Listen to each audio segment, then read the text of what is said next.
Okay, good afternoon, everybody. My name is John Adams. I'm the president of the Chicago Lawyers Federalist Society, and I'm an attorney here in Chicago, practicing civil and commercial litigation at Eimer Stahl. Today marks another event in which we, the Federalist Society of Chicago, enter a brave new world.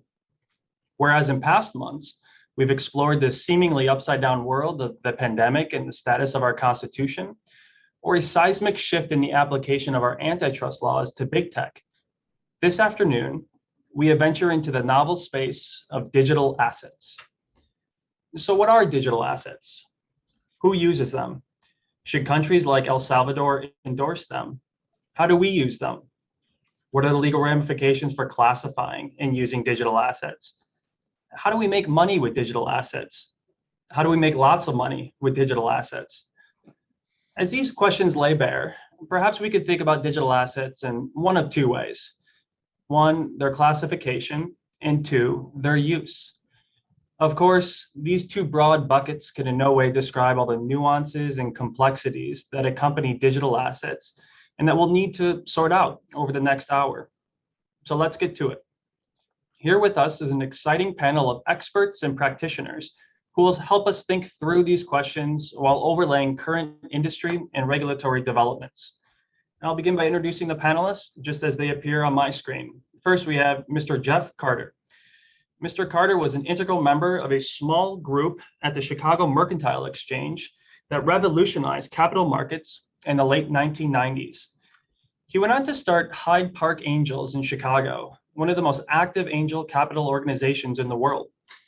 That organization jump-started the Chicago startup ecosystem. As an individual and as a general partner at West Loop Ventures, he has invested in cryptocurrency and cryptocurrency-focused companies. He currently lives in Las Vegas, Nevada. Next, Mr. Dan Davis. Mr. Davis is a partner in Katten financial markets and funds practice. Prior to joining Katten, Dan served with distinction for 4 years as the general counsel of the Commodity Futures Trading Commission. We're very honored to have Mr. Davis with us today. Next on my screen, Mr. James Koutoulas. Mr. Koutoulas is the CEO of Typhon Capital Management, a deconstructed multi-strat that includes the award-winning Leadinitis cryptocurrency fund. While running Typhon, he was also a lead customer counsel in the MF global bankruptcy and led recovery of 101 cents on the dollar of a $6.7 billion in client assets, all pro bono. He also worked with Mr. Daugherty, who we'll introduce here momentarily, on one of the first major complement token pre-funding rounds, which raised $133 million at a $1 billion valuation. And I love the Greek themes throughout his life and his tenure here. Mr. Matt Lisle is next. Mr. Lisle has almost 30 years experience as a practicing lawyer, most of it practicing in commodities future industry in a variety of roles. Lately, he has been immersed in the world of crypto, serving as a partner and general counsel for crypto lending and investment management, which was recently acquired by Galaxy Digital. And according to Mr. Lisle, nobody can truly call himself an expert in this field, but I think our audience might beg to differ at the end of this presentation. He still spends his time guessing a lot as to what is compliant activity in the world of crypto, which has kept him young at heart. To address the legal uncertainties in this area, he's a founding member and current board chairman of the Global Digital Asset and Cryptocurrency Association, which we hope to hear more about. Next, we have our dear friend of the Federalist Society, Professor John McGinnis.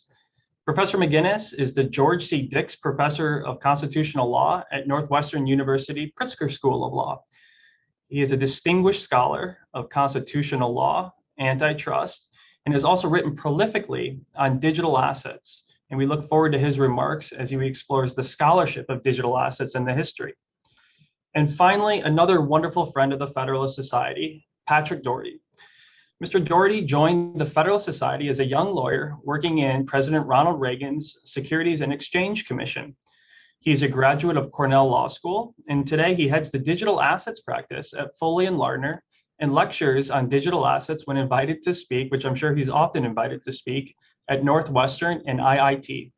He is also a member of our advisory council, the Chicago Lawyers chapter, and we appreciate all of the advice and counsel he has done, including organizing this wonderful event. Mr. Daugherty, I'll turn it over to you. Thank you. Thank you for the very warm introduction, John. And we can't acknowledge everyone who's in the audience, but I do want to particularly welcome the students of Sam Tenenbaum from his class on investor protection. It's Investor Protection Clinic at Northwestern, Pritzker, who I have been invited to this program and I believe have dialed in. Go Cats. There's so much to cover. I'm just going to set the stage a little bit by explaining how far we've come in the last 3 years. And I choose that time period because nearly this same panel 3 years ago spoke on these topics at the University Club in Chicago. Here we are doing it virtually 3 years later. So, what's happened in the last 3 years? Well, I'll begin with Bitcoin prices. It reached a high of $20,000, nearly $20,000 at the end of 17. And at that time, you may remember all the normies in our lives were saying crypto is a fraud, it's a scam, it's going to go to zero tomorrow, it's worthless. Well, in 2018, the price did go to the low 3,000. And at that time, the same skeptics were saying, told you so, crypto is worthless. So bring it forward a couple of years. It's January of 21, and the price has gone past 30,000. Now the normies say, well, maybe it's not worthless, but it's surely volatile. Okay, noted, volatile. A month later, it's past $50,000. Mid-April, $64,000 a Bitcoin, more than 3 times what it was when it was declared to be worthless. Today, I'm looking online at my account, which didn't exist 3 years ago, $55,000. Not bad for a worthless asset. Same story with Ether and others. How far that has come. Look at who is investing in trading this product today, who was not doing it 3 years ago. How about Paul Tudor Jones, probably the most acclaimed of all hedge fund managers of all time. Cathie Wood, who manages ARK Invest, probably the most notable mutual fund out of the thousands of mutual funds in existence. Elon Musk, we know. Mark Cuban, we know. Virtually every major university endowment in the United States has exposure to digital assets. That didn't exist 3 years ago. Those aren't stupid people. And of course, the OGs just keep on going. I won't name them. Corporate America has gotten involved. MicroStrategy, Michael Saylor's data analytics firm, started buying Bitcoin for its treasury in 2020 and now holds more than $5 billion worth of Bitcoin on its treasury balance sheet at a cost, by the way, of less than $3 billion. That's been a good trade. That's for their treasury, mind you. Tesla owns a hoard of Bitcoin. Square, Jack Dorsey's payments company, owns it. Mass Mutual, the insurance company, very conservative institution, bought $100 million worth of Bitcoin for its general account. There have been these IPOs, Coinbase, we know about this past April, Robinhood, just 2 months ago. Robinhood's reported that crypto accounts for more than half of its sales. Think about that. More than half of its sales in crypto. Some people have had to eat crow. Jamie Dimon famously called crypto assets a fraud and then threatened to fire any JP Morgan trader who traded crypto assets. Today, that was 3 years ago. Today, JP Morgan sells JPM coin and it sponsors an actively managed Bitcoin fund for its customers. Goldman Sachs set up a crypto desk, then shut it down. And then they found they had better stand it up again, so they did. The SEC rejected about a dozen Bitcoin ETF applicants, but now seems to be getting ready to approve a Bitcoin ETF based on futures contracts that trade on the CME right here in Chicago. So it's come so far, so fast, and I like to say Bitcoin, not dead yet. Crypto assets, not dead yet. This has become 100% of my law practice. John McGinnis is a scholar with very broad tastes and fields of study, including constitutional law, but he took an interest in this early on. And I think I'm going to turn it over to John now, because I think he's going to share with us his current thinking on the economics, the philosophy, the monetary policy, and the many social science fields that are involved in crypto assets. John, talk to us about that, would you? Well, thank you so much, Pat. I'm going to talk about the nature of Bitcoin and put it in a somewhat put it in a broad perspective of what it's trying to do. I think it's useful to begin with a discussion of Bitcoin.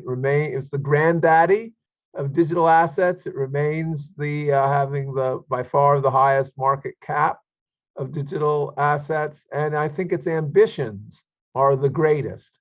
So I'm going to try to put it in the context of its ambitions, which is nothing less than to become a currency. Now, I'd want to note that I've been a member of the Federalist Society for over 3 decades, and when I began, it would be unimaginable that we would be talking about cryptocurrency rather than the separation of powers or the rule of law. But ultimately, the society is concerned, and the Constitution it celebrates are concerned with the relation of liberty and the state. And I don't think there's any issue of modern technology, therefore, more appropriate to consider for the Federalist Society than cryptocurrency, because it's on the dividing age between liberty and the state, between a decentralized coercive order on the one hand and a decentralized voluntary one on the other. And that divide comes here in the most important matter of all, money. So let's contrast Bitcoin with modern fiat currency, like the dollars in your pocket and your bank account. That's quintessentially a creature of the state. In 1924, George Friedrich Knapp, a German theorist and the father of modern monetary theory, wrote, "The soul of the currency is not in the material of the pieces, but in the legal ordinances that regulate their use." Knapp argued that currency must be constituted by public law, since only government could confer the requisite legitimacy to gain acceptance and public trust. Thus, underlying the value of a fiat currency, it's intrinsically tied to a public's trust in that legal system. Of course, some citizens have little trust in their legal system, particularly when it comes to currency. Nation states can manipulate their currency, printing more money to fund projects for their favorite supporters. Savings then lose their value as prices are driven up by inflation. Citizens become less certain of money as a store of value, and economic growth suffers. Government control over money thus can be a form of oppression, no less than a denial of civil liberties. Because, for instance, of hyperinflation today, Venezuela is about the most extreme example of what I would call a monetarily oppressive regime.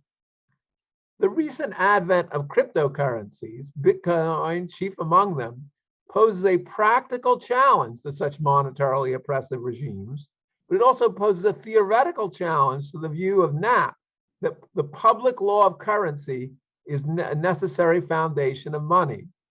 Bitcoin does not require faith in any public institution, such as the Federal Reserve, a monarch, or any other central authority, but rather trust in the computer logic and the effectiveness of a decentralized order that maintains it. This Bitcoin is nothing less than a fundamental assault on the idea that a public law of currency is a necessary prerequisite of the modern monetary order. The basic it aims at an Achilles heel of that order, because the basic problem for fiat or public currency is that a legal system can't generally make the pre-commitment necessary to completely isolate the governance of money from all political pressure. Bluntly, no one can insulate the stability claimed by public law from the hurly-burly of politics. Now, to be sure, I'm not here to bash the Fed. The US dollar is the world's most trusted currency.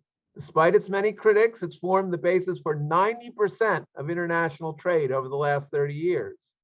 Yet the dollar has been subject to periods of severe and unexpected inflation. In fact, since the creation of the Federal Reserve, the purchasing power of the dollar has fallen 97%. And that's not a surprise. Since the progressive era, the Federal Reserve has had by law other political objectives than maintaining the value of the currency, such as getting to full employment. But individuals have only one desire for a currency, that it maintain or increase its value.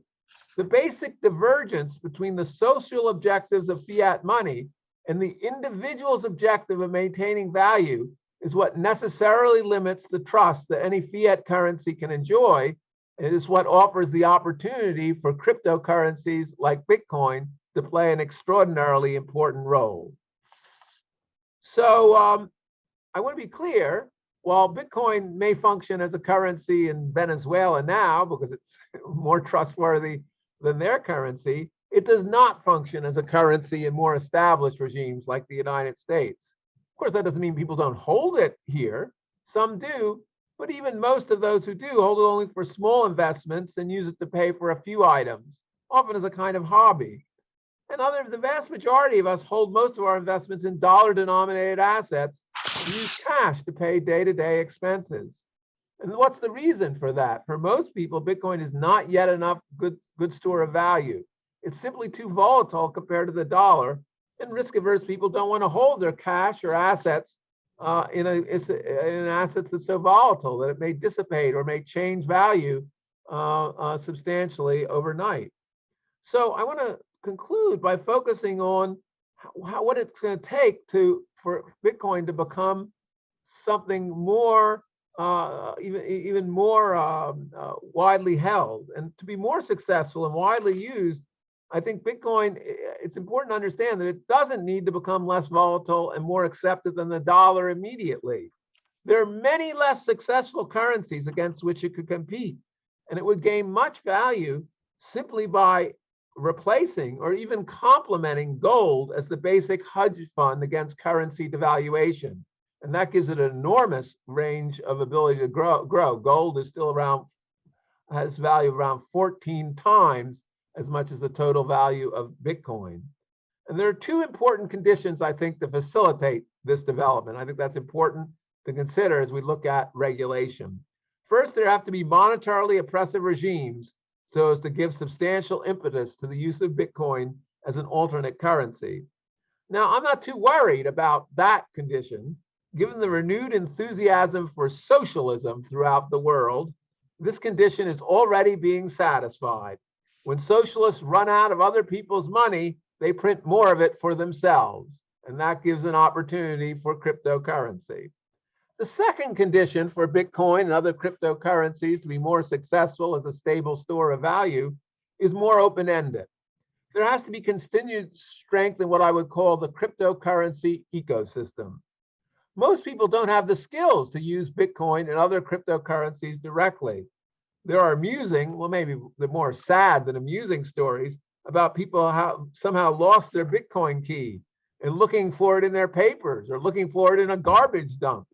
Bitcoin owners need to keep an open key wallet. They need mechanisms to ensure the security of dealings with Bitcoin. They need cryptocurrency wallets and exchanges. Fortunately, these institutions have gotten better over time since the day Mt. Gox lost hundreds of millions of dollars worth of Bitcoin. And the market is likely to deliver us better ecosystem for cryptocurrency. Even more importantly, there needs to be continued growth around markets around Bitcoin and other cryptocurrency. Futures and forward markets make the price discovery process for Bitcoin and other cryptocurrencies more efficient. They help dampen volatility. Permitting funds that invest in Bitcoin and other cryptocurrencies will allow more people to hold Bitcoin or cryptocurrencies as part of their portfolio. That will also thicken the market and have a stabilizing effect. Now note that these wallets, future markets, and investment funds, they're not order without law. They are institutions regulated by our law, by our administrators, by the CFTC, by the SEC. Thus, paradoxically, I want to end on this note, there's a sort of paradox The success of Bitcoin and other cryptocurrencies does depend on the state's willingness to apply neutral principles of law to the ecosystem surrounding an innovation that may itself turn out to be a competitor to one of the greatest powers of the state, its ability to print fiat money.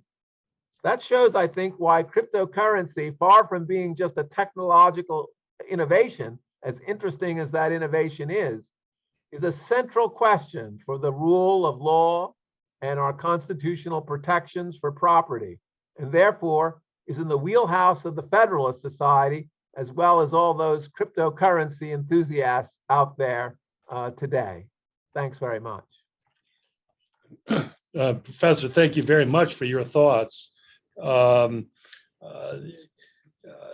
We will address some of these points throughout the program and come back to you. I should add, I should have mentioned earlier, we can take questions from the audience. I think we'll collect them, but there's a Q&A function here, a bar somewhere on your screen, so that you can, if you have questions or comments, feel free to make them, and we'll try to pull them and get to them toward the end of this hour and a half. I'd like to turn to Dan Davis in or near Washington, who's had several important federal appointments, but most recently as general counsel of the CFTC, one of the agencies that primarily charged with some degree of regulation over this field. I think Dan is going to speak to us about what the CFTC is doing, certainly, but also the SEC, and if time permits, maybe also the Treasury Department, because we do have all these agencies that have some role in the regulation of these digital assets. Dan, please share. Thanks, Pat. And thank you to the Federalist Society for inviting me back. I'm in Northern Virginia right now, but I went to law school in Chicago and very much enjoyed the event we had 3 years ago, and was very excited to be invited back, and it's good to be here again. As Pat mentioned, I was general counsel from 2017 to 2021. When I joined in March 2017, the price of Bitcoin was $1,100. So it was even lower than 3 years ago when we last had our last event. 2017 was a big year for Bitcoin at the CFTC. It's where it really kind of got on the radar screen. That at the end of that year, the first futures contracts for Bitcoin were listed, and as Professor McGinnis alluded to, the futures and forward contracts in those markets have a lot of beneficial effects for all of the underlying, but with respect to Bitcoin and cryptocurrency, in one sense, it gave a way to short cryptocurrencies, and it gave a way to give better price discovery of cryptocurrencies. And there's been suggestions that at least some of the effects of the futures market in Bitcoin in 2018 and some of the moderation and kind of repricing of Bitcoin was impacted significantly by the input of the futures markets. And so that's always been, it's been a very important part of my role as general counsel. I went into that role thinking I was going to be working only on futures and derivatives. I ended up spending an enormous amount of my time on crypto, and ever since coming into private practice like Pat, an enormous amount of my practice is devoted to crypto. So I'm going to talk a little bit about the regulatory environment that we find ourselves with cryptocurrency, and it's complicated, and I could spend all day on it, but I'll kind of try and hit a couple of key points. I think kind of an overarching theme is, when you're talking about the CFTC or the SEC or the Treasury, all of these agencies are working with statutory provisions and statutory schemes that predate and did not anticipate cryptocurrency. And so there's really very few laws or regulations on the books that explicitly address digital assets. And so this is, but in one sense, that's not new to the agencies. The CFTC has dealt with all sorts of variations of futures and derivatives products that they've dealt with over time. But the initial instinct of any agency is to try to understand how a new product or a new asset class works with their particular regulatory scheme and their regulation set, and to see how well it mixes, and to see if Congress is going to do anything that to change that regulatory set. And you're seeing that, you've been seeing that playing out over the past few years with the agency. Yesterday, Chair Gensler of the SEC had a hearing before the House Financial Services Committee, and though I didn't have a clock to time him, I think that he spent more time on crypto-related questions than any other subject. I think that there's no way that would have happened 3 years ago. And I think, as Pat alluded to, that reflects the growth, relevance, importance, and significance of the cryptocurrency market. Now, Chair Gensler and the SEC has an important role with respect to cryptocurrency, because one of the major gateway questions that people are asking is a particular cryptocurrency a security or a non-security? And that primarily, depending on what type of cryptocurrency and what type of asset you're dealing with, that usually turns on whether something is either an investment contract or an asset or a note under the securities laws. Investment contract is governed primarily by the Howey test, which is many, many decades old. And whether something is a note is governed by the Reeves test, which was a 1990 Supreme Court decision. And so there's a whole episode that we could do about Howey and Reeves and what they mean and how they play, but that's where a lot of the playground is in the SEC. Chair Gensler has taken a very broad view of what those tests mean and how they apply. The SEC under Chairman Clayton, or the staff at least, had made statements alluding to the fact that they thought Bitcoin and Ether were probably not securities. There's a famous speech by Director Hinman saying that Ether may have been a security when it first came out, but we think it's morphed into a non-security. Yesterday at the House Financial Committee hearing, Chair Gensler was not willing to say whether Bitcoin or Ether was not a security. And he's talked in the past in a number of his statements how he thinks a lot of these things are securities and should be regulated under the securities laws. That view is obviously a very disputed one, and there are a lot of people who disagree with that view. And I think that's going to play out over time. A couple of key things to look there. First is the XRP litigation. That's a suit that was brought last year by the SEC against Ripple and the XRP token. The SEC claims that XRP has been and currently is a security and that should have been registered under the securities laws. Ripple has brought a very active defense against the SEC's claims, and that's going to be a very important case to watch. There's always a possibility that the case will settle, but if that case goes to conclusion and you get a decision, I think that will give a lot of information about what sits on what sits on what side of the line on the Howey test with respect to a number of these tokens. Now, you're also looking for additional regulatory clarity. Commissioner Peirce from the SEC has put out a proposed safe harbor for cryptocurrencies, basically a 3-year period for cryptocurrency to get up and running and try to get decentralized enough that it doesn't, meet the Howey test. That obviously hasn't been adopted by the commission, but it's something that she's put out, and it's something that people in Congress have looked at and are interested in, and a number of proposals have been put out regarding that. And so I think you're going to see a lot of activity in the SEC here regarding crypto. An interesting move that was just recently announced by the SEC is that they are hiring Dan Berkovitz to be the general counsel of the SEC.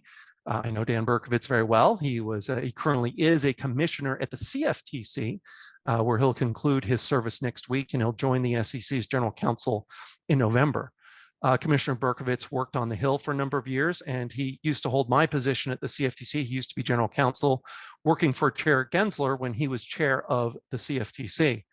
I think that's an important thing to watch because Commissioner Berkovitz is very knowledgeable about the futures and derivative space. He's done a lot of work in the crypto space. He understands Chair Gensler very well, and he's expressed a lot of interest in a lot of areas of cryptocurrency, including DeFi, decentralized finance. I think this is going to be an interesting area to watch.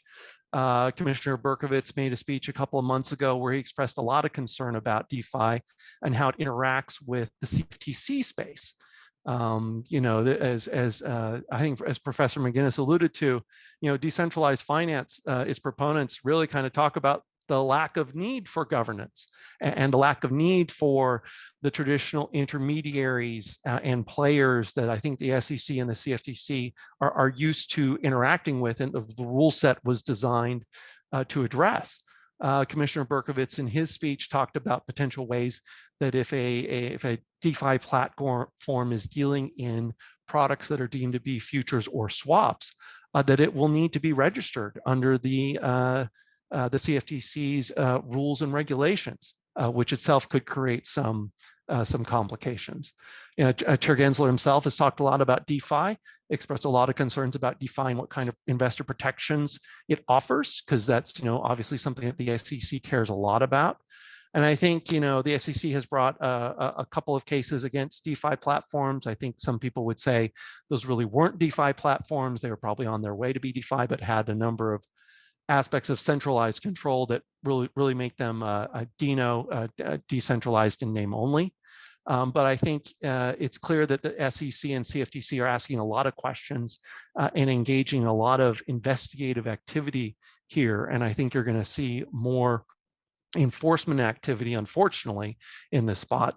The agencies have been criticized a lot for engaging in regulation by enforcement. I think there's a lot to say about that criticism. I think the regulation by enforcement is going to continue for some degree, and I think it's an open question is how much the agencies are going to engage in, you know, providing guidance and additional clarification about what they think various aspects of their rule sets mean. The CFTC last year issued a guidance regarding actual delivery, which is you know, a term that's relevant to futures and retail commodity transaction products that have a leverage or a margin respect to them. And you know, people have criticized that interpretation, but it is an interpretation that gives at least more clarification about how the CFTC views one aspect of the rule set. And I think that agencies would do well to engage in more activity on that path. And it behooves the digital asset industry to actively engage with the agencies on the rulemaking front and to encourage, give them good information so they understand how these products worked and the amount of variation and what, you know, rules could be useful and provide that type of guidance. The CFTC has done a couple of other things. You know, they brought a big case along with, you know, FinCEN against BitMEX, which was an exchange that does work worldwide. That suit was settled with the company. There's a couple of individual suits that are still pending, but it was settled with FinCEN and the CFTC earlier this year for $100 million. BitMEX agreed that it would not engage with US persons because the CFTC alleged that it should have registered as something called a futures commission merchant, which is a CFTC registrant that it can engage in futures and other types of trading. And the FinCEN brought action against BitMEX because it wasn't engaging in proper anti-money laundering and know your customer activity and not, you know, reviewing people to see if they were on improper OFAC sanctions lists. So that was a big case that sent, no pun intended, a ripple through you know, the industry and made a lot of people take a look at, you know, how much are we going to engage with the US? What kind of rules do we need in place? What kind of registrations do we need to have in place with respect to, you know, exchanges and futures commissions merchant? Last week, the CFTC brought 14 cases against entities that they said should have been registered as futures commissions merchants for engaging in binary options trades regarding Bitcoin. It was interesting to me that the orders only mentioned Bitcoin as a cryptocurrency, didn't mention Ether or Litecoin. The BitMEX complaint a year ago did mention Bitcoin and Ether and Litecoin. The CFTC actions taken last week did not mention Ether and Litecoin. I don't know exactly what to make of that, but that's something to keep track of. It was interesting, another settlement that the CFTC had with another alleged entity that should have registered as an FCM. There was a settlement, where a fine was paid. Commissioner Stump from the CFTC issued a concurring opinion saying, look, I agree, they should have been registered as an FCM. The problem was if they had done what we told them, and they had registered as an FCM, there still would be problems in our rule set that wouldn't have allowed them to trade the things that they wanted to trade. And so she emphasized that as a problem with the CFTC rule set that the agency needed to deal with. And so I think there's an enormous amount of activity in the SEC and the CFTC right now, and that's going to continue. Very quickly on Treasury. Treasury's been talking a lot about, stable coins. There's expected to be Treasury reports coming out in the near future about the stablecoin market and how the federal government is thinking about stablecoins and ways that stablecoins may be regulated. Agencies and Treasury is very focused on ransomware payments. They're very concerned about how crypto is being used for illicit activity. They've gone so far as to list a Russian crypto exchange on the OFAC sanctions list, because in their view, there was so much illicit activity going on there. So that's kind of a quick tour of what's going on with the agencies. It's going to continue to be an active place, and it's going to continue to be a place where people in the digital asset industry really need to recognize that there needs to be engagement with these regulators and to help educate them and to help develop policies so that the rule sets that they have can interact, productively and effectively with, the many variations of digital assets that we continue to see. Dan, that's quite a tour de force. Thank you. Well, much appreciated. The questions are starting to come in, and we'll get to a couple later, but I want to ask you one myself. I'm a little bit flummoxed by Chair Gensler refusing to commit about Bitcoin and Ether. I'm flummoxed for two reasons. One is that futures on both of those assets trade on the CME, and it is unlawful for the CME or any futures exchange to trade futures on securities. The SEC had opportunities to object to trading those futures, and it did not. So how can it possibly say this late in the game, well, those are actually securities after all? And I guess related to that question, that's the legal one, is the practical one. Let's just suppose for a minute that the SEC took the view that Bitcoin is a security. Bitcoin yesterday had a market cap that surpassed Facebook. Think about that, by the way. Bitcoin's market cap, which is supposed to be worth zero, according to everyone in 2017, is now greater than Facebook's. If trading in Bitcoin were securities, what would happen? And wouldn't a whole lot of investors get hurt pretty badly by that? And isn't that exactly the opposite of what the federal government is supposed to do?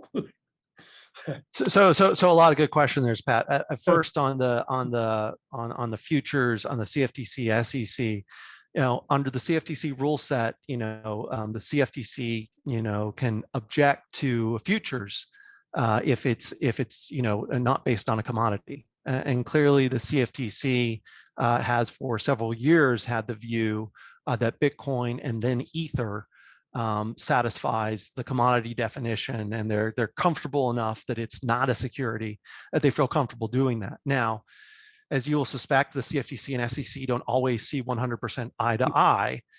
So clearly the SEC can change its mind, and I guess in theory the CFTC could as well.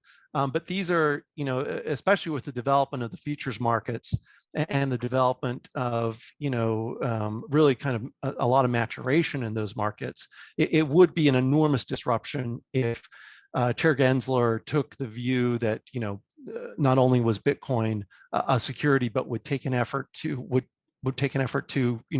bring an enforcement action against it, or somehow bring it within the SEC's purview. And to your practical question, I guess I'd point to the Ripple XRP litigation. It's smaller than Bitcoin, but still, very large itself.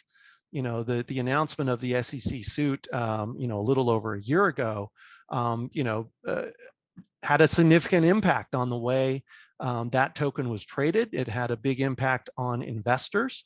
it had a big impact on the market. You know, a lot of exchanges, you know, refused to trade XRP. And it really kind of did a lot of disruption there. And you kind of see that in the litigation. You know, this past week, the judge allowed a number of XRP holders to join as an amicus to express their views regarding the case. And Chair Gensler got some questions about that very topic yesterday. I forget who the representative was that asked, but he got questions about, you know, really, are you really helping out investors if an SEC, you know, statement or activity or enforcement action does all these damage, does all this harm to the people who are holding that particular token? And I think those are all very fair questions that the SEC should have to wrestle with as it considers how to, you know, regulate and interact with these, you know, with these products. I'm glad we have you in Washington to report on these things. Thank you so much. We could talk all day about it, but I think I want to get to some of the business aspects of this industry as well. And we got a couple of folks here who have been deep into it. We start with James Koutoulas. James, James has played many roles here, and I hope that the young lawyers listening in and the law students heard the part about how James pro bono returned, what was it, $6 billion, James, something like that, to the investor. 6.7, but who's counting? Yeah, there you go, pro bono. And that was, here's the part I like, that was, how many lawsuits had you waged before you took that one on pro bono as a lawyer? How many had you waged? Well, I sort of helped my golf pro with an $8,000 collection case. So I can't really say it's zero, but you know. But there you go. Right out of Northwestern Law School, by the way. And but in addition to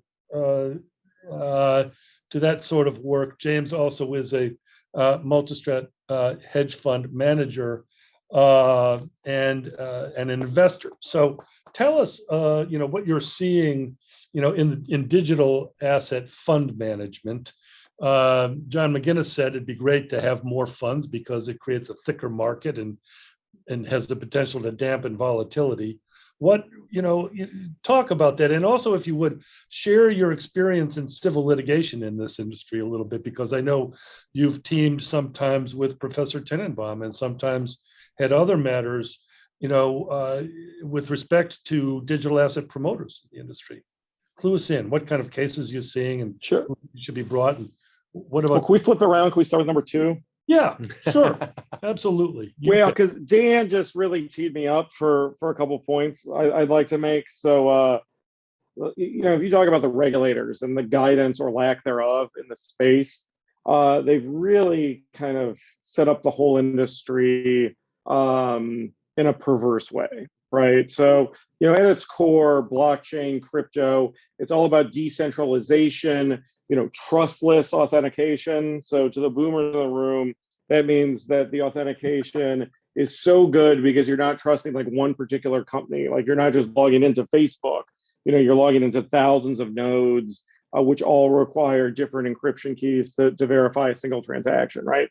So you have all this promise of this decentralization where you don't have to trust anybody, but because as Dan said, that in the US, we have really regulated by enforcement. And the next step is that enforcement has been overwhelmingly late and slaps on the wrist. You see so many of the market leaders in the space be just outright scumbags who willfully violate securities laws. And, you know, one speech that I really liked in particular that I know Pat and I talked about, if I recall, was back in 2018 when John Clayton called upon us as lawyers, you know, fund administrators, the gatekeepers, the professionals, to basically be the adults in the room and keep the, you know, more entrepreneurial would-be disruptors who have now really at this point acted like how Uber did, breaking taxi laws to get dominance in rideshare. You know, Pat and I remember were very skeptical that the SEC would let, you know, VCs fund these crypto projects that would just disrupt, you know, SEC laws, since, you know, the VCs aren't really used to dealing with regulated businesses, but they have, right? So And I think it's a disgrace. I think it's a disgrace that there haven't been malpractice suits taken against attorneys. Marco Santori is the GC at some major crypto company. I forgot which one, but he's generally credited with creating the SAF, the simple agreement for future tokens. Absolute willful violation of every major securities law. Like, that guy shouldn't have a law license. Okay, not to single him out. There's a lot of other lawyers who have, in my opinion, breached ethical rules and their fiduciary duties. But there's been zero accountability for the legal profession for doing that. And you mentioned Sam and I, doing litigation. I mean, we did one arbitration case on behalf of a friend of mine who is incredibly sophisticated in crypto, but got sucked into a fraud, right? Even like the most sophisticated people in crypto have been victims of frauds. But you look at another major case Sam and I are doing. We're lead counsel, part of the lead counsel group in the Block 1 securities fraud class action, where these guys, with support from Peter Thiel, Alan Howard, Louis Bacon, 3 hedge fund billionaires, went out, pitched an offering, telling people that they were going to get 1,000%, return on investments, that they were going to make this Bitcoin killer blockchain that was fully decentralized. They did the bare minimum work on the project. The EOS blockchain is basically fully controlled by Chinese oligarchs, right? And instead of investing the proceeds in their year-long ICO into EOS and developing the EOS blockchain and EOS applications, they just said in their offering documents, which, by the way, weren't filed with the SEC, and no Form D was filed, and were not exempt from registration. So, per the SEC's ridiculous $23 million fine for, under a cease and desist settlement order, they were fined $23 million for raising $4 billion in an illegal ICO, which they then took and bought 180,000 Bitcoin for their own benefit, which are now worth about 13 billion, which they're now trying to SPAC into a public exchange called Bullish. Like, you regulators out there, anyone listening, like, you say you're serious about protecting investors, don't let this SPAC happen. I mean, these guys are outright criminals. I don't understand why they're not in jail right now. So, make it happen. But, the SEC is out there trying to protect retail, ostensibly, for investing in crypto. They just allowed like 5% of mutual funds to go into like the CFTC Bitcoin futures, or like GBTC. Give me a break, okay? Like, these guys, retail can go on their phone and buy this stuff on Coinbase, but they can't go to their wealth manager, the RIA that they're paying, and ask for advice. Like, that's not allowed right now, okay? They're not allowed, to have any kind of, crypto security, but you're going to let Peter Thiel and co. make 13 billion when they lied through their teeth about what the use of proceeds was going to go in an illegal ICO. Give me a break. So anyway, this has led to this dichotomy where this trustless, super secure technology is being used by criminals to make billions of dollars while they get fractional slaps on the wrist. And, it's disgusting. So, I believe in the technology. We have a crypto fund that is very different than almost every other crypto fund out there. It's run by George Michalopoulos, who is head of energy derivatives at Citadel. I made 9 figures for Citadel and P&L in energy in 2008, which is the most competitive volatile asset class. We are of a view that Bitcoin is a commodity, right? And commodity trading strategies translate really, really well to Bitcoin, and that it's a supply constrained asset that's extremely volatile. But unlike energy, you have all sorts of retail money in there.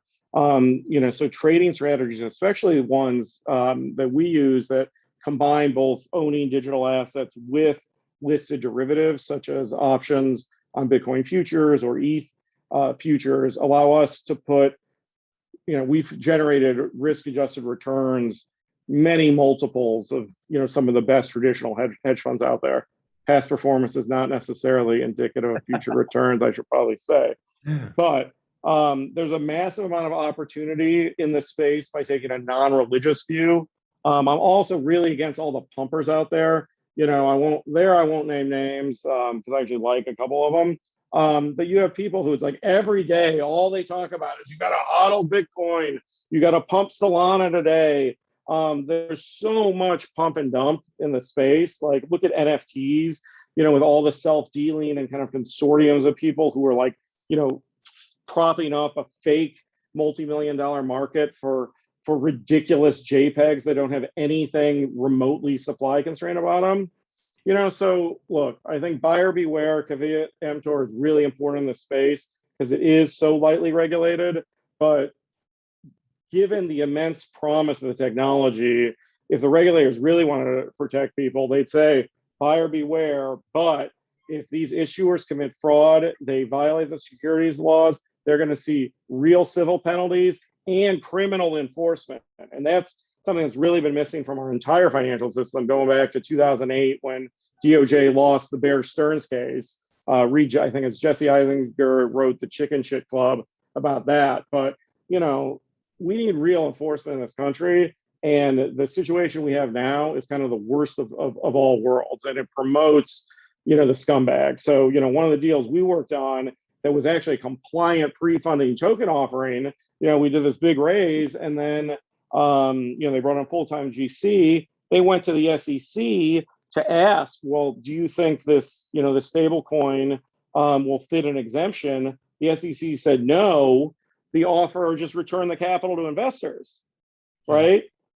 But now they're out of business, and you've got people like Block One with 13 billion in fraudulently raised assets. So that dichotomy needs to end, and it's not going to end unless the SEC gets serious about both guidance to do it legit, well penalizing criminals, and not waiting 7 years like they did in Ripple and XRP to bring a suit. That's terrific. Sam's asked a question that I think I'd like to throw out to the panel before we move on. He said, I hope he's not yelling at me. No. He says, isn't the big risk with digital assets what governments will do? And not just the SEC and the CFTC, Treasury, but China. I mean, China has now banned crypto for, I think, the 5th or 6th time. They seem to be serious about it this time, though. Sudden moves here and there. Isn't that really the big risk? I mean, I notice when I look at risk factors, it's always on the list, which is we can't predict what the government will do. But I mean, what do you all think about that? I think if as the only non-lawyer here, that some perspective. I think if you look at, let's say, over-the-counter derivatives had no legal certainty until the CFMA Act of 2000. Yet they were a multi-trillion-dollar market. Yes. The internet army is an awful big army. I think the governments can try to stamp it out, but I think the technology is so compelling. It's just all that's gonna do is put hurdles up and make it more expensive to trade. But it's a computerized technology that's decentralized. It's here to stay, and it's gonna trade. So can I just jump in? I think the problem, China, of course, is a non-democratic government. I think it's much harder for democratic governments to ban cryptocurrency. I can just imagine what would happen in Washington if Gensler had announced at a hearing we were banning cryptocurrency. And also with respect to China, so long as there are substantial countries that don't, it's not really going to affect the price. I mean, it hasn't affected the price of Bitcoin, for instance. Bitcoin, I think, is now higher than it was when China banned cryptocurrency. Well, but I mean, governments do boneheaded things, though. I mean, the government of the United States banned liquor for a while, right? I mean, that didn't go very well, and there was a black market. So I suppose the government could ban it and create a black market in it. You can make the case, too, that fraud is being done with regular fiat currency right now. Yeah. Right? I mean, well, yes, that's true. I think fraud's a strong word. Rapid debasement and devaluation. Well, the U.S. dollar has depreciated steadily for the last 100 years. So it's been the lowest yielding investment for sure over the last 100 years. Let's hear some more about about investment in this industry. Jeff, you're a professional investor as an angel and as a fund manager. You know, give us some of your experience in businesses that have issued and sold digital assets, have made markets and securities tokens. I think you're into insurtech and other fintech, you know, a little bit. What's the risk reward in this industry? So just in general, like I'm the only non-lawyer on this panel. My daughter went to Northwestern Law. Professor McGinnis was probably her favorite professor there. There you go. There, you know, I think it's been a tough investing climate. It's been a one-way street, sort of very volatile markets, but always higher. It's been speculation driven. When you look at ICOs that James touched on, very few of them have actually built anything. There's really no tangible products out there that people can use yet. Like when you think about the advent of the internet, the killer app was Netscape, the browser, the first browser. Mm-hmm. You know, the Lightning Network I just saw was able to transfer 3,000 Bitcoin. Well, when you think about the networks that the credit card companies have, that's just minuscule. There's no real trading volume when you compare to other products. Where to invest? I think that's the best way to think about it. Like we know what the past is, we know what the detractors say or the fanboys say. In my case, full disclosure, I own some Filecoin, I own some Bitcoin, I own some Ethereum. I invested in Bitnomial, which is going to be, it's a launched futures exchange now. It's the only one in the world that actually physically delivers the cryptocurrency tokens on futures contracts. We'll see what happens with that. I invested in a company called Cover that uses blockchain technology. They reprogrammed the Ethereum token to put pools of capital, insurance capital, out on blockchains for discrete risk transfer and different things. They started out doing just phone screens, eventually became income insurance for Uber and Lyft drivers, and now they're doing return insurance. And they've done very well for us. I just invested in a company called ML Tech that's trying to democratize the research side of the hedge fund business to match it up with pools of capital. James will be happy to know that they've relocated from Chicago to Miami because it's a great environment down there. In Chicago here, I invested in Open Finance. They did an ICO. Pat was the attorney with that firm. They were the first company to make it through the SEC process where they could actually trade security tokens, which is different than regular commodity tokens. But because of the SEC sort of reticence to regulate actively here, it took forever. It cost too much. It cost Legal too much. fees were too high. Too high. Everything was too high. There was really no trading volume in it. So they were bought by an Israeli exchange, and the transaction is being consummated. I think when you think about like the future of this stuff, what to invest in, tangible stuff. So I love Filecoin because it's distributed cloud storage. It's going to be a competitor to Amazon. It's going to be a competitor to Microsoft. I love Helium because it can be distributed again and compete with cell networks. So those are actual tangible things. They're not live yet, but you could make a case for it. One thing that I think, James touched on with NFTs, non-fungible tokens, and the art market or whatever being propped up, I think NFTs are going to be a gigantic thing. I think that corporations are starting to look at them, but I think they're going to be a big deal with tickets, with fraud, with provenance of art, with fraud prevention, and eventually, we have these constant voting debates in this country. I think eventually you're going to use NFT tokens to vote, to prove that you're actually a U.S. citizen and you reside where you reside. When I think about China cracking down, it's a typical Chinese thing. What they did early was they took all they could, they developed this industry, they learned all they could, and now they're cracking down so that they can issue a digital yuan. They're 27% of their hash power, the Bitcoin network. They were over 50% for a while. And I think, my personal opinion is, the US should never have a digital dollar because you can turn that money on and you can turn it off. And that's what the Chinese are going to do. It is a communist society. It isn't a free society at all.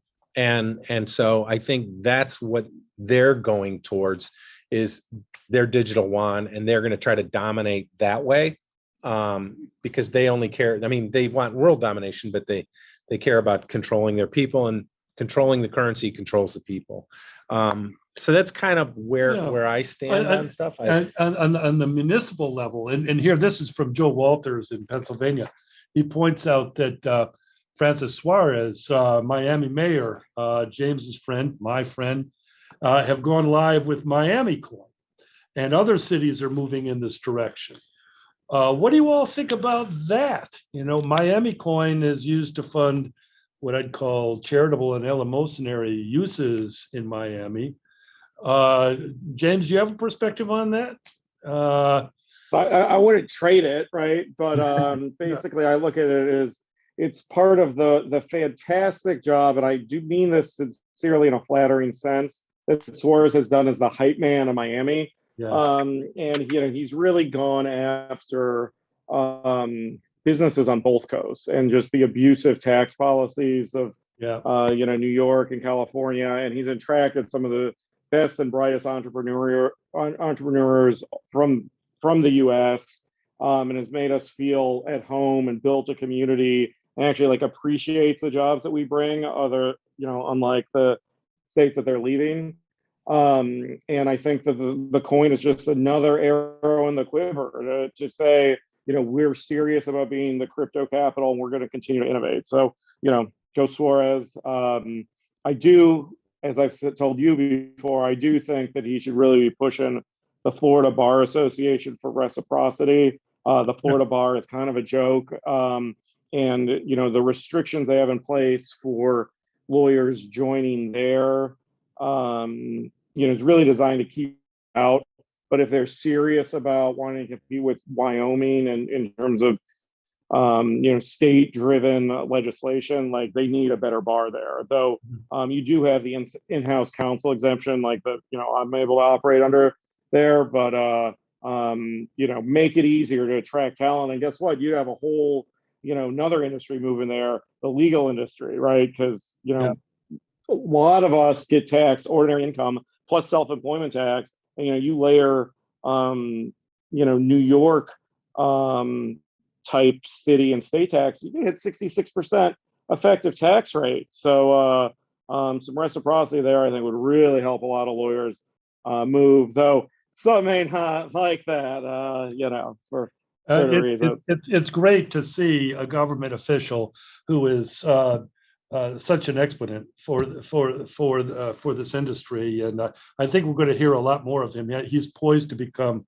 head of the National Council of Mayors, if assuming he's reelected in November, and I think he will be. I want to go to Matt Lisle, who's been patiently waiting. Matt really wears two hats. His day job is counsel to Galaxy Digital, which is famously Mike Novogratz's company, Mike and his team. And if you don't know him, that means you never watched Squawk Box. Fabulous company, traded on the Toronto Stock Exchange, and with trading operations based here in Chicago. But that's his day job. At night, Matt runs the Global Digital Asset and Cryptocurrency Association, and what I'll call an aspiring SRO for this industry. And it's been very busy too. And I'll let you pick and choose what you want to talk about, Matt. Option A, option B, or something else altogether. But what would you like to say?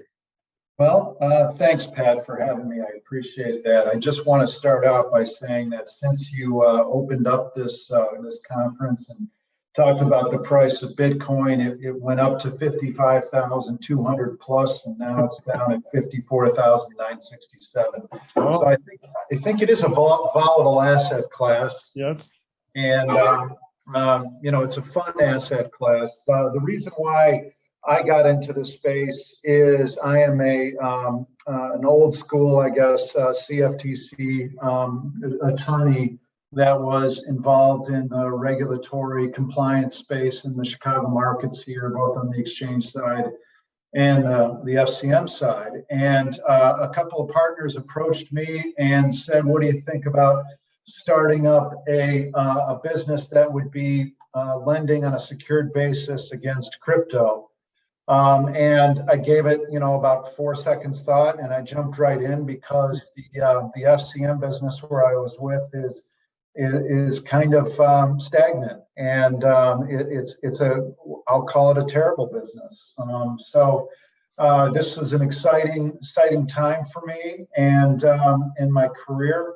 I basically went back to square one in terms of learning what I needed to learn as an attorney.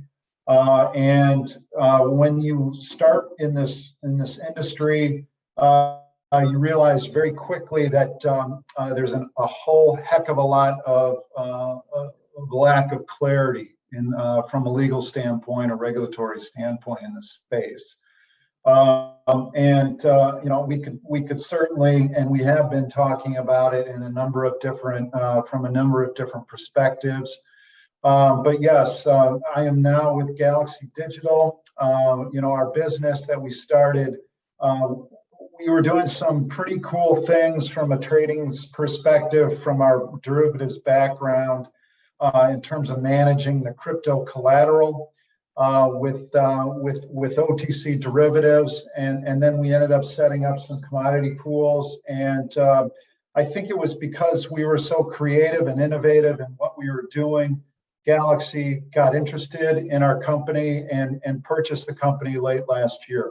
So we are now with Galaxy Digital. We're sort of their Chicago operation.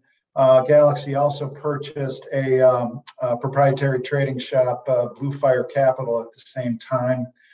So they wanted to get a lot better and a lot deeper bench in derivatives, and that's certainly borne out. We've been able to expand that side of the business, and I think that it's crucial to it's one of the crucial pieces in terms of trying to put together what their aim is, which is a full service investment bank.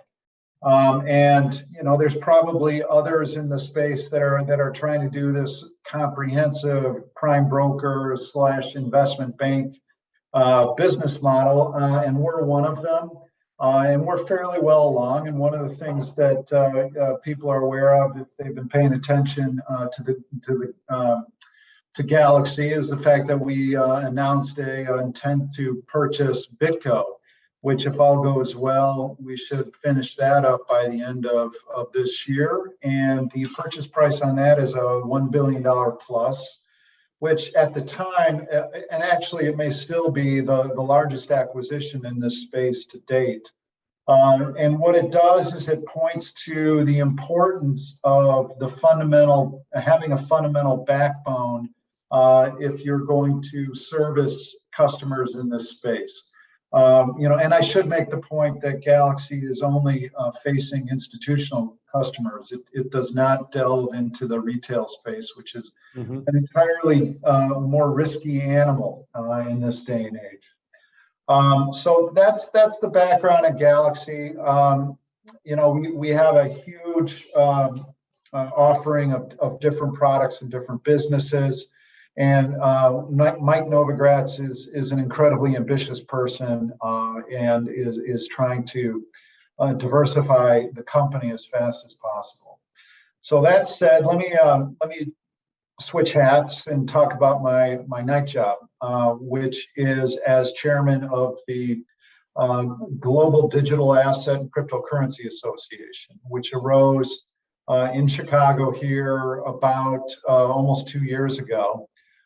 And we were all of the opinion that there wasn't enough clarity in the space, and we scratched our chins and decided that what we needed to do is to bring in a self-regulatory solution to this space. So we have spent a great deal of time constructing the governance and the transparency of this organization. And then we launched probably last year about this time officially, and to date we have 40 members. So we've been spending most of our time kind of the radar screen, so to speak. But we are now coming out in a big way. We've done a great deal in terms of starting up an advocacy operation, which is crucial with respect to getting legitimacy and credibility for a self-regulatory association. Let me just spend a couple of minutes talking about what the model of self-regulation is intended to be. We are not trying to be FINRA or NFA. Those models are mandated by Congress. They have definitely an objective. They serve those objectives as best they can. I'm going to leave aside for now, whether or not those models actually work or are too much of a burden in the industry. But we know those models. One of the models you might not know if you're in this space is a model that the grain industry uses. It's run by the National Grain and Feed Association. They're a trade association that's based in Washington, D.C., and they've been around since 1896. And part of their mission is to drive a self-regulatory initiative in this space. One of the things that you could take note from this is the fact that there isn't really much active regulation around the spot grain markets. And a big part of that is because the National Grain and Feed Association, I think, does a very terrific, efficient job in managing its self-regulatory function. Simplistically, how it works is the industry, which is comprised of about 1,000 members here in the United States, gets together and through its members in a consensus-driven process, comes together and puts forth what the trade rules are. And those trade rules govern all of the transactions in the commercial grain space in the United States. So every bushel of grain that is traded in the cash markets is usually done pursuant to the National Grain and Feed Association trade rules. Now, if there is a dispute about the trade rules and the application of those trade rules, those NGFA members are required under the rules of the association to arbitrate that dispute. That arbitration system is set up not like the AAA system, but a very streamlined commercial arbitration system instead. There is no discovery in the process. It's simply an arbitration on pleadings. There's a couple of sets of pleadings, then an independent panel is appointed. It's a panel of three. There's a chair of the panel. They consider the pleadings. There is a right to have an oral argument, but it's rarely used. And then a decision is rendered that's in writing and published to the public that will provide the basis for the reward. So that's the kind of self-regulatory model that we are looking at here. One of the reasons is because obviously we don't have a legislative mandate, but we do believe that there is an issue here with respect to how quickly government and governments around the globe can get ahead of a technology and a marketplace that is moving this fast. You've got Moore's Law, I think, that's in effect here. The business, the marketplace is morphing at warp speed. It will be very difficult for regulators and Congress to get in front of this. It's very difficult to write a set of rules flexible enough to be able to handle all of the unforeseen developments in this space.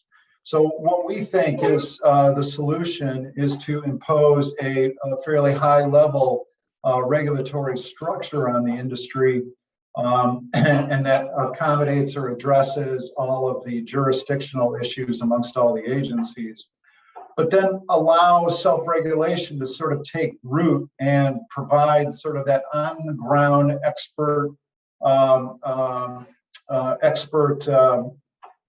input and then a consensus-driven process, which would then set industry standards with certainly some sort of accountability to regulators.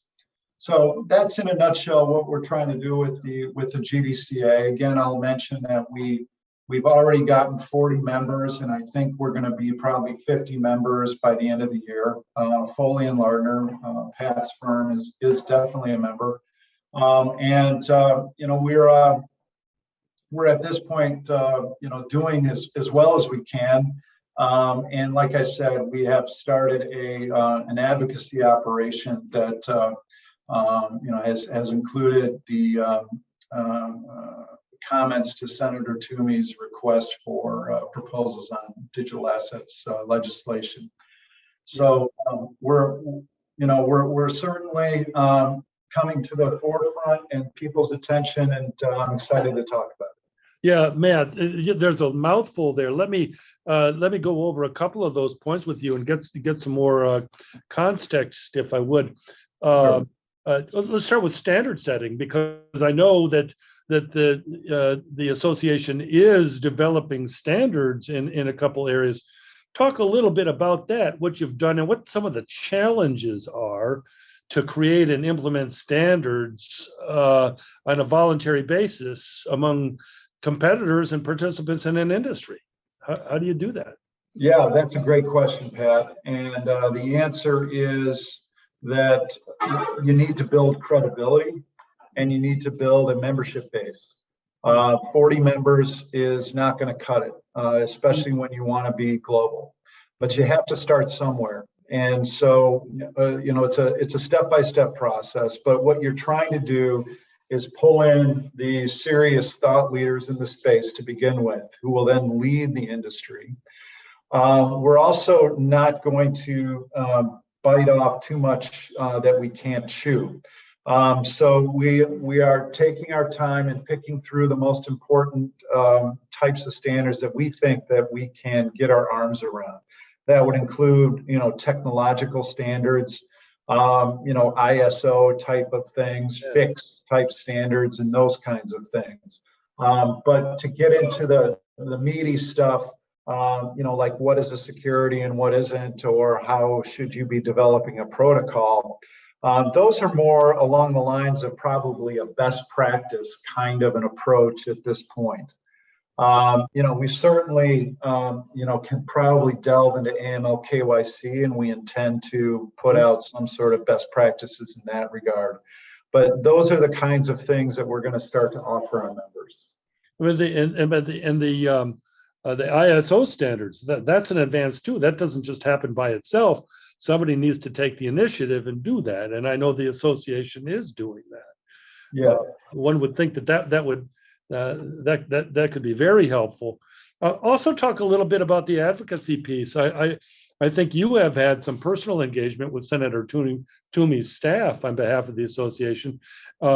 He is someone who's sort of in the middle about what's going on Capitol Hill regarding crypto assets, and is in a position to be very influential, I think. Is there anything there you want to share with us from your recent encounter? Yes. Thanks, Pat. So I mentioned that we responded to Senator Toomey's request for proposals in legislation. And so we submitted a fairly comprehensive response with several asks and suggestions. The first ask was to think about and consider imposing a general basic taxonomy in the industry, because we feel like that's the starting point for regulation. What do you call these assets? Are they securities? Are they payment tokens? Are they utility tokens? Let's be fairly simple.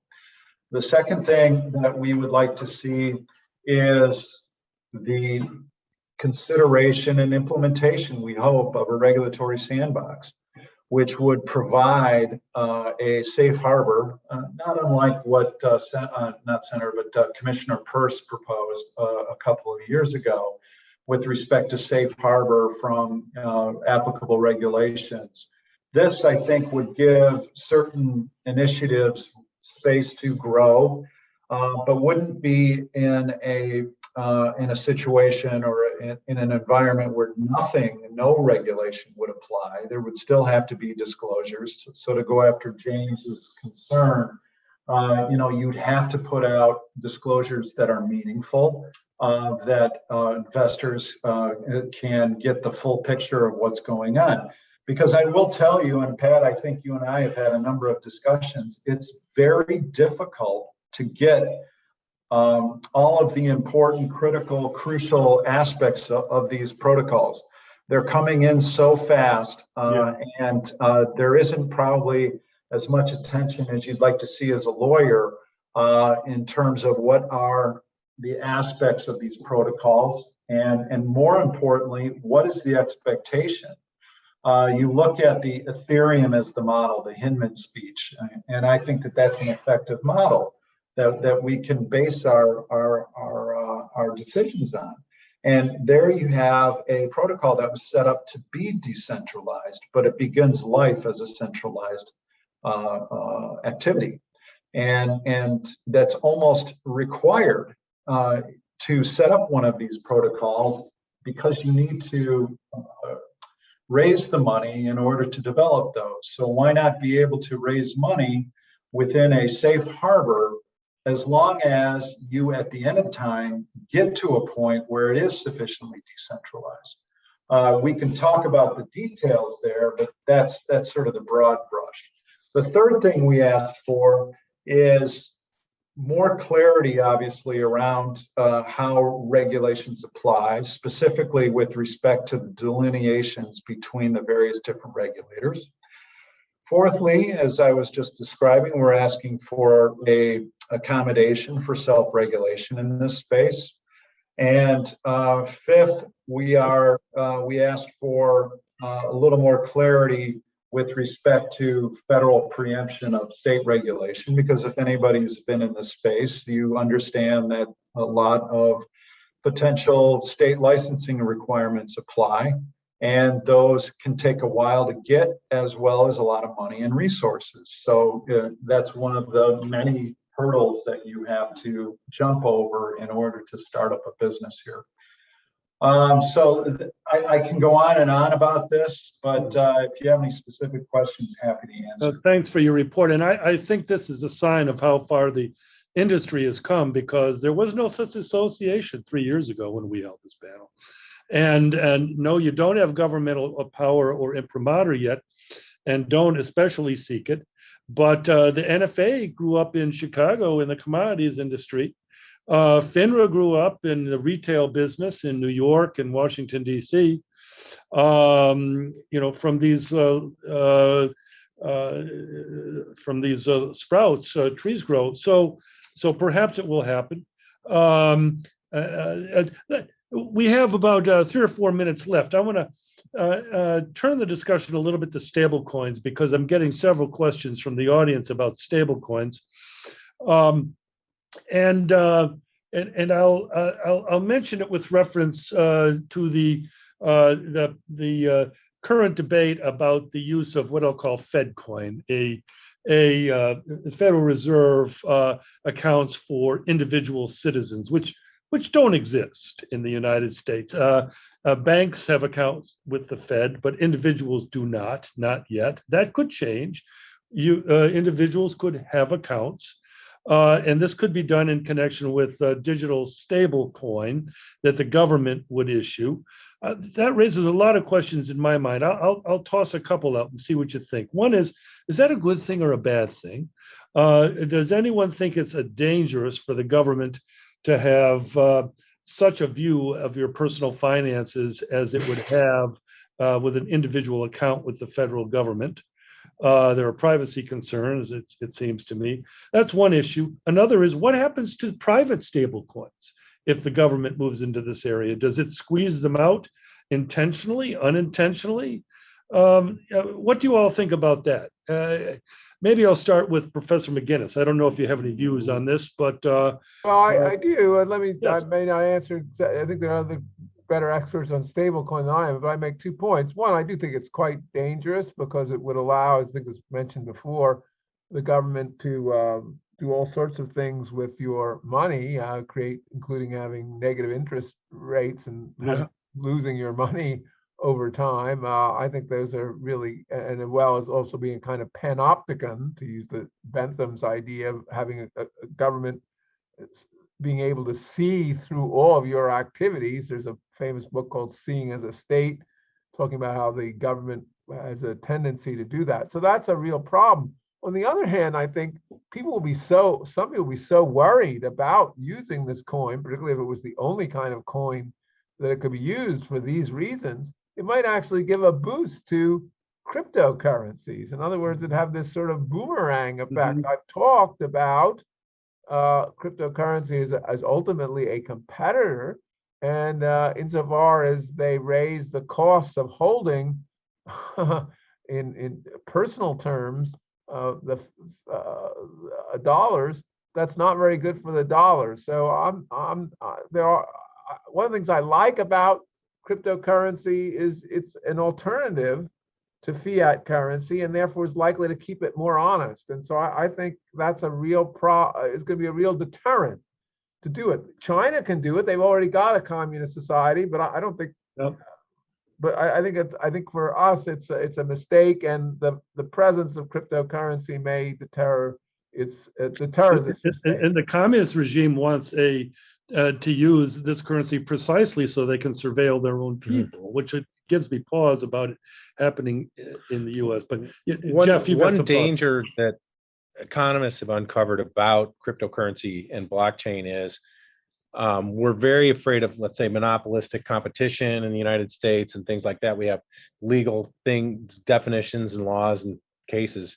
You can get a situation where a blockchain can become dominant, and in effect you have monopolistic lock-in on that blockchain where there's no way to get out because of the network effects associated with using that currency. And that's something we haven't talked about, which is probably a totally different topic, but a competitor, you need competition in the crypto space. And when the government comes in and issues their own coin, it will crush a lot of the competition, as Professor McGinnis said. I see that. Well, we could talk all day about this. I think maybe we'll do it again, and maybe not 3 years from now. I want to adhere to our timeline and just ask if any of the panelists have anything they'd like to say in closing before we call it off. Dan, you've got all these things figured out, and you're going to tell us, you're going to report back eventually how they were all solved successfully in Capitol Hill. And Matt, thank you. James, any final thoughts? Yeah, I can always weigh in, right? So, I would just urge kind of everyone in this audience. I mean, the Federalist Society has the reputation for standing up for the principles of limited government. And I think that all of us here in the audience need to do that. And when it comes for either, pushing for malpractice for lawyers who don't follow the rules, or pushing back against, fascist COVID-related rules, or FedCoin, which is the U.S.-based stable coin that would fully put us in a dystopian world with every transaction being tracked and taxation becoming automated on the blockchain. I think that all of us need to err on the side of speaking up rather than just passively accept it, because I mean the trend line that we're on right now is not a positive one, and I'm super disappointed that we weren't able to have this in person today because of, mass concerns and whatever. But, we need to go on with our lives and, get back to living and, stand up against a lot of the insanity that's going on in the world right now. Thank you, James. I agreed all the way around. There's a request, Matt, that to see the comments delivered by the association to Senator Toomey. Could we maybe post those on the association's website, something like that, when time permits? Yes, absolutely. We will be. We'll publish, and we'll probably do a press release. So that's great. What is the website address for people who are interested and want to look? It's global-dca.org. Terrific. Well, Mr. Adams, I think we've completed our panel. I'm 3 minutes over, so you can chasten me for that. But I believe we're done. And if you have any final comments on behalf of the society, please feel free. Gentlemen, thank you so much for your time and your wisdom on digital assets. I think we all learned a ton about this really interesting and novel topic that will be with us for quite some time. Zana, thank you for organizing this wonderful event. And the Federalist Society, thank you for hosting us and allowing us to talk about these issues. Just want to put a plug in for 3 events that are coming up. And James, we are meeting in person next week, so perhaps you can come up from Miami. We are meeting, not us, but the Federalist Society. We'll be hosting an event at the Ivy Room in Chicago called Public Trust and Private Rights in Chicago, with Professor Nicole Garnett of Notre Dame and Professor Thomas Merrill of Columbia Law School to talk about a book that Professor Merrill just wrote about Chicago and public trust and private rights. In April of next year, the Federalist Society Chicago chapter is going to host the Midwestern Conference.